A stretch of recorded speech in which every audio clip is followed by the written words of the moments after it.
What's up, guys? I'm Alex. I'm Jason. We're the Table Monkeys, and we are here with a video to talk about training in the gym.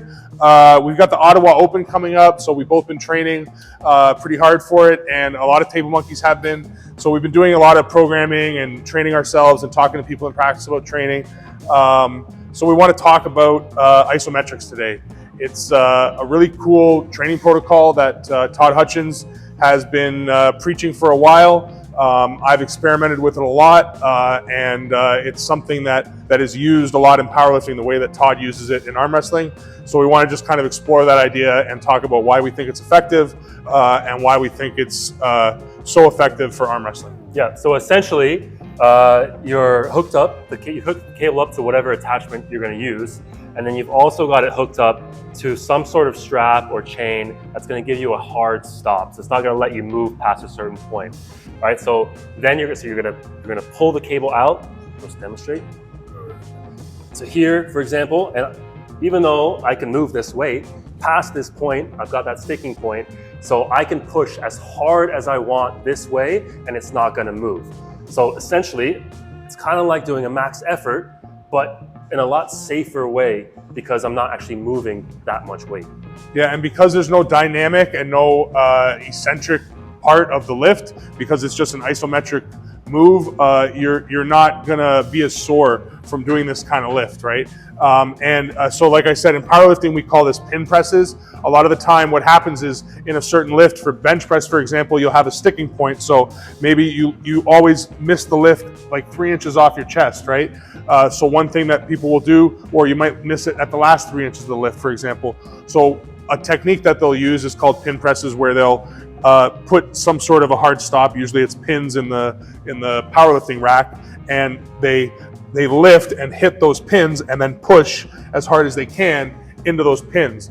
And they use the same way that Todd does it with the arm wrestling, where they get close to a max.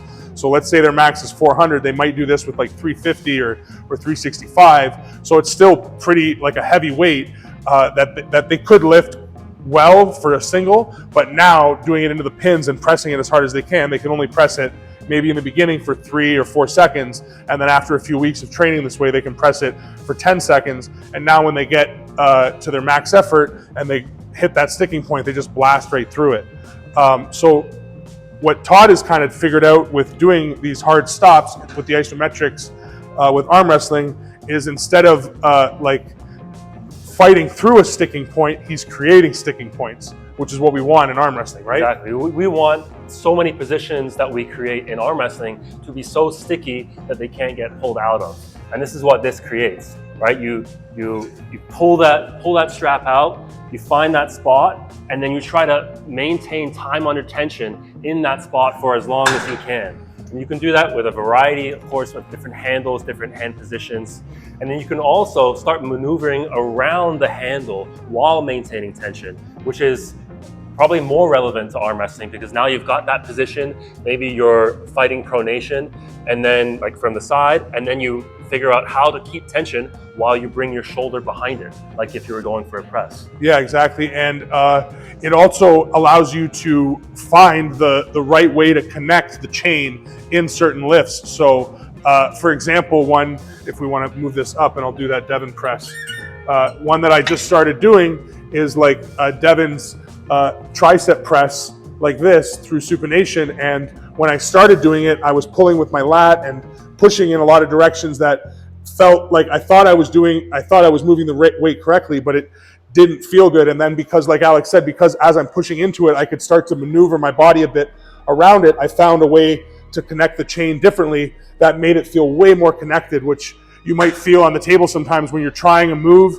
and it's not working, and then you do it like you start in a different position or you attack it a different way, and all of a sudden it just clicks. Well, that's kind of what happened here, where because of the isometric and because I can move around the weight and flow on this sticking point, I was able to, figure out the way to connect the chain that was much more efficient for my body, right? Yeah, and that's all arm wrestling is. It's just a kinetic chain from your fingertip all the way to your lat, but it does connect lower as well. So learning how to fight against a immovable object and then create so much like the correct tension, that it becomes more efficient and maybe even a little bit easier. That's what you want when you're arm wrestling as well. So it's why it's such a good kind of training tool to use. Yeah, so basically, just quickly in summary, the main things that we really like about the isometrics, the first thing is that there's no eccentric or dynamic movement, so you're not creating a lot of fatigue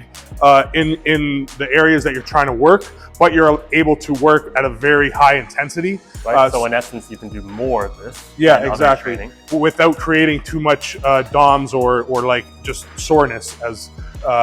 And with the way I'm training it right now, I'm using it twice a week, and I'm doing 5 sets of 5-second holds. On the last set, I'll do as long a hold as I can. So once I get to 10 seconds on that last hold, then I move the weight up the following workout.